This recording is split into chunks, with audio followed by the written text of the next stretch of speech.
Allah Azza wa Jalla berfirman di surat Ali Imran ayat 133. Allah mengatakan wasari'u ila maghfiratin min rabbikum wa jannatin 'arduhas samawati wal ard u'iddat lil muttaqin. Kata Allah, bersegeralah kalian.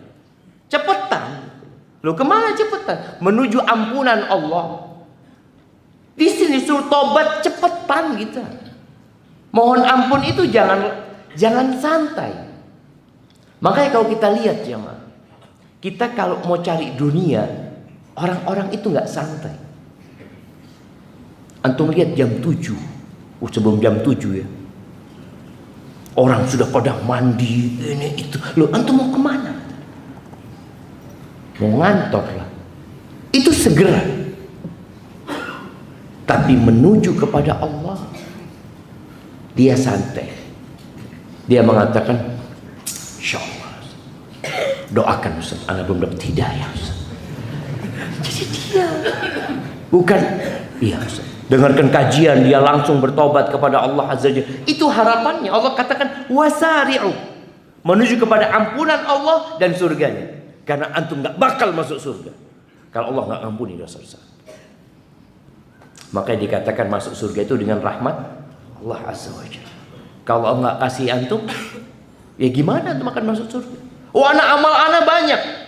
Wallahi amal antum dari sejak lahir sampai 100 tahun, kalau umur antum hidup 100 tahun. Dan antum selalu berbuat ketaatan kepada Allah Azza wa Jalla, dibandingkan dengan nikmat mata yang Allah berikan, tak cukup jawab. Kita beribadah dengan karunia Allah Azza wa Jalla. Kemudian di surat Al-Hadid ayat 21 Allah mengatakan sabiqu. Kalau tadi wasari'u, bersegera, di sini Allah katakan berlombalah kalian. Kemana?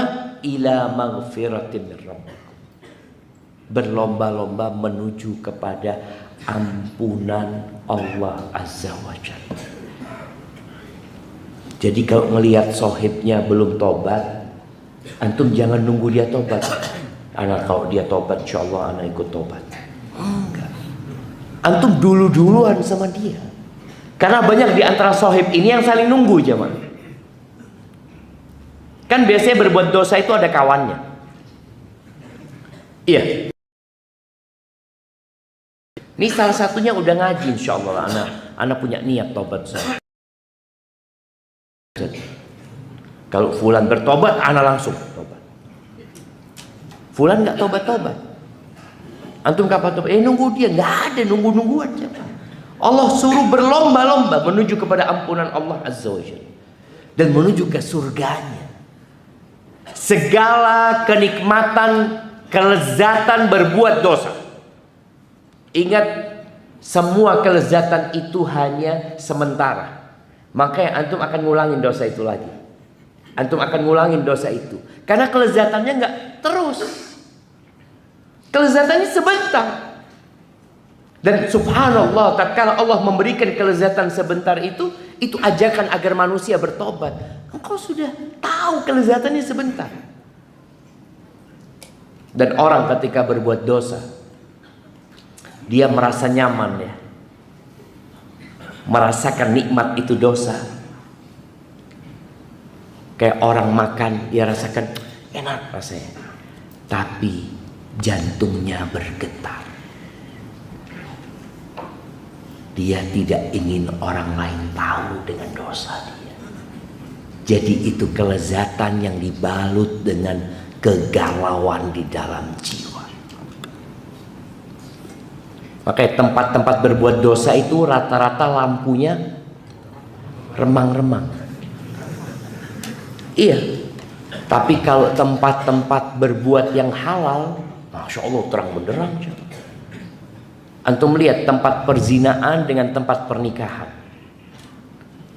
Antum lihat pernikahan mereka bikin undangan. Bahkan setelah undangan disebar, dia bikin status. Ada lihat orang berzina bikin undangan lalu bikin status? Nggak ada. Tatkala ketahuan dia berzina, Tatkala ketahuan video dia berzina disebarkan, maka dia mulai merasakan azab dan siksaan itu. Karena memang dosa. Ahibati billah, jangan menunda tobat. Allah itu suka banget dengan orang yang bertobat, cinta. Beda ya, ada orang yang berbuat salah sama kita, kemudian dia minta maaf, kita tolak. Kita sering kan sakit hati sama orang yang berbuat dosa sama kita. Dia datang minta maaf, enggak sudah. Tidak ada maaf buat engkau, sudah aku enggak mau kenal lagi sama engkau. Itu terjadi dengan manusia. Sama Allah lah. Allah itu Ghafurur Rahim. Allah Azza wa Jalla berfirman di surat Az-Zumar ayat 53. Apa kata Allah? Qul ya ibadiyalladzina asrafu ala anfusihim la taqnatu min rahmatillah. Allah mengatakan, katakan Muhammad kepada hamba-hambaku itu yang mereka melampaui batas dalam dosa mereka. Banyak sekali dosa mereka. Mungkin ada sebagian dari kita yang kalau hijrah mengatakan, Ustaz, dosa apa yang Anda tidak lakukan, Ustaz?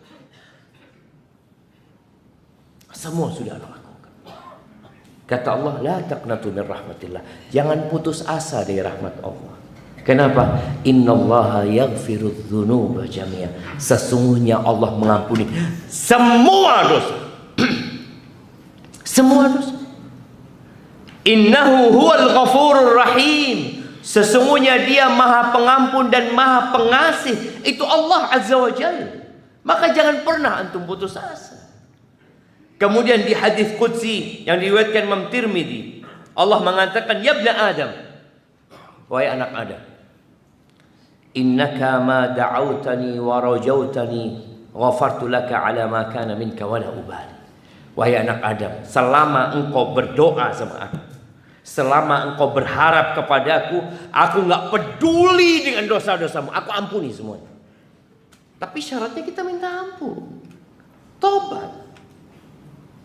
Jadi nggak seperti manusia, kalau kita berbuat dosa kita dipecat.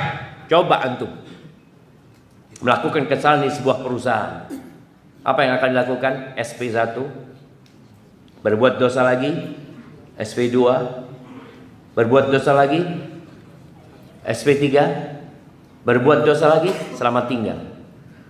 Antum di blacklist, diceritakan di mana-mana antum mau ngelamar kerja, oh jangan diterima padahal sudah bertobat. Nggak ada itu.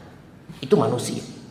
Tapi Allah lah, sampai membunuh 100 orang pun diterima tobatnya sama Allah. 100 orang dia bunuh. Nggak ada ceritanya ditutup pintu tobat. Ya ibna Adam, kata Allah, wahai anak Adam, lau balagat dhunubuka ananas sama. Ya Allah, jamaah ya, kalau dosamu itu sampai ke awan yang ada di langit, dari banyaknya. Kalau dosamu sampai ke awan-awan yang ada di langit, tsumma astaghfartani ghafartulah. Kemudian engkau minta ampun sama aku ampuni, kata Allah. Ya Allah, jemaah, hadza rabbun ghafurur rahim. Terus antum nggak mau tobat sama Allah, antum masih mau menunda tobat. Allah itu gembira. Sampai Nabi alaihi salatu wasallam menyebutkan, ya, lallahu asyaddu farahan. Ini Nabi menggambarkan kegembiraan Allah dengan orang yang bertobat sebagai ajakan agar manusia segera bertobat. Allah itu lebih gembira bi taubati abdihi idza tab, dengan taubat hambanya ketika dia bertobat, min ahadikum adalla rahilatahu bifalah. Lebih gembira daripada seorang di antara kalian yang kehilangan kendaraannya, kehilangan ontanya di padang pasir. Dan di atas onta itu makanan dia, minuman dia, semuanya. Padang pasir, jemaah. Nggak ada siapa-siapa kecuali dia dengan ontanya. Kemudian orang ini, kata Nabi SAW, hatta idza ayisa minha, udah dicari kemana-mana, ternyata nggak datang-datang, nggak ketemu itu onta. Istadalla tahta dhilli syajaratin. Akhirnya orang ini bernaung di bawah naungan pohon. Ngapain dia di situ? Yantazirul maut, nunggu mati. Dia berpikir daripada mati kepanasan, ahsan mati, ya masih ada naungan. Sudah, dia putus asa. Fabainama huwa kadzalik, ketika dia sudah nunggu mati, tahu-tahu ontanya itu datang. Tali kendalinya ada di kepalanya. Ya Allah, kata dia. Fa amsaka bi khitamiha. Dia pegang tali kendali onta itu. Wa qala min syiddatil farah, dia berkata karena sangat gembira sekali sampai salah ngomong. Dia mengatakan, Allahumma anta abdi wa ana rabbuk. Ya Allah, engkau hambaku, aku Tuhanmu. Sampai salah dia ngomong jemaah. Dari gembiranya dia jemaah. Antum bisa bayangin. Gembiranya Allah dengan tobatnya kita. Maka antum jangan malu untuk tobat. Kan banyak orang kadang-kadang minta doa sama ustaz, minta doa sama kiai. Ayo ustaz, doakan ustaz. Kenapa? Ana malu mau doa. Banyak dosanya ana. Iya. Loh. Antum kalau malu berdoa karena banyak dosanya, antum tobat. Bukan kemudian antum tetap berada dalam dosa itu, minta doanya orang soleh supaya hajatnya dikabulkan. Antum tobat. Allah gembira. Makanya jangan malu kita untuk berdoa memohon kepada Allah Azza wa Jalla, karena Allah bergembira dengan datangnya antum. Lebih dari kegembiraan orang tadi. Ahibat